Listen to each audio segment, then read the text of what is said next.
ನಮಸ್ಕಾರ ಸರ್, ನನ್ನ ಹೆಸರು ಅವಿನಾಶ್ ಅಂತ. ನಮ್ಮದು ರೀಸೆಂಟಾಗಿ ಮ್ಯಾರೇಜ್ ಆಯಿತು. ಸೊ ಅದಕ್ಕೋಸ್ಕರ ರಜೆ ಇದ್ದಿದ್ದಕ್ಕೋಸ್ಕರ ನಾವು ಓಡಾಡೋಕೆ ಹೋದ್ವಿ. ಜಮ್ಮು ಕಾಶ್ಮೀರ, ಶ್ರೀನಗರ ಮತ್ತು ಬೇರೆ ಬೇರೆ ಪ್ಲೇಸಲ್ಲೆಲ್ಲ ಹೋಗಿದ್ವಿ. ಅರೌಂಡ್ 19 ತಾರೀಕಿಗೆ ನಾವು ಶ್ರೀನಗರಲ್ಲಿದ್ವಿ ಸರ್. ಅಲ್ಲಿಂದ ಆಮೇಲೆ ಶ್ರೀನಗರದಲ್ಲಿ ಮತ್ತು ಇದು ಸೋನ್ಮಾರ್ಗು ಅದೆಲ್ಲ ಮುಗಿಸ್ಕೊಂಡ್ಬಿಟ್ಟು ಪೆಹಲ್ಗಾಮ್ಗೆ ಹೋದ್ವಿ ಸರ್. ನಾವು ಪೆಹಲ್ಗಾಮಲ್ಲಿ ಮಿನಿ ಸ್ವಿಟ್ಜರ್ಲ್ಯಾಂಡ್ ಅಂತಿದೆ ಸರ್. ಅಲ್ಲಿ ಮಿನಿ ಸ್ವಿಟ್ಜರ್ಲ್ಯಾಂಡ್ ಅರ್ಲಿ ಮಾರ್ನಿಂಗ್ ಮುಗಿಸ್ಕೊಂಡ್ಬಿಟ್ಟು ನಾವು ಬೇತಾಬ್ ವ್ಯಾಲಿಗೆ ಹೋದ್ವಿ ಸರ್. ನಾವು ಹೋದಿದ ತಕ್ಷಣವೇ ಅಲ್ಲಿಂದ ನಮಗೆ ಈವ್ನಿಂಗ್ ಗೊತ್ತಾಯಿತು ಸರ್.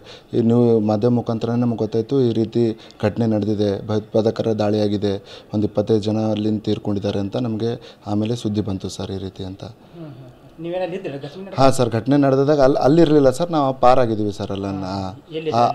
ಅಲ್ಲಿಂದ 14 ಕಿಲೋಮೀಟರ್ ಬೇತಾಬ್ ವ್ಯಾಲಿ ಅಂತ ಇತ್ತು ಸರ್, ಆ ಕಡೆ ಇದ್ವಿ ಸರ್ ನಾವು.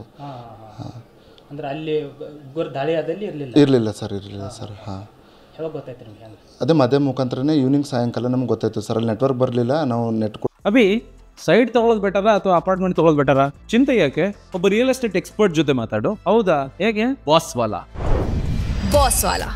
ಬಿ ದ ಬಾಸ್ ಕೂಡ ಇದು ವರ್ಕ್ ಆಗ್ತಿಲ್ಲ.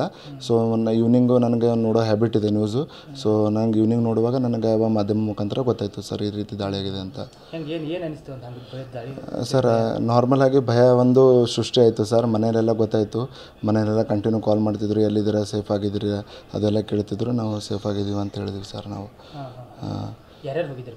ಸರ್ ನಾನು, ನಮ್ಮ ದಂಪತಿ ಮತ್ತು ನಮ್ಮ ವೈಫು ಮತ್ತು ನಂದು ಇದು ಕಸಿನ್, ನಮ್ಮ ಬ್ರದರ್ ಅವಿನಾಶ್ ಅಂತ 3 ಜನ ಹೋಗಿದ್ವಿ ಸರ್ ನಾವು.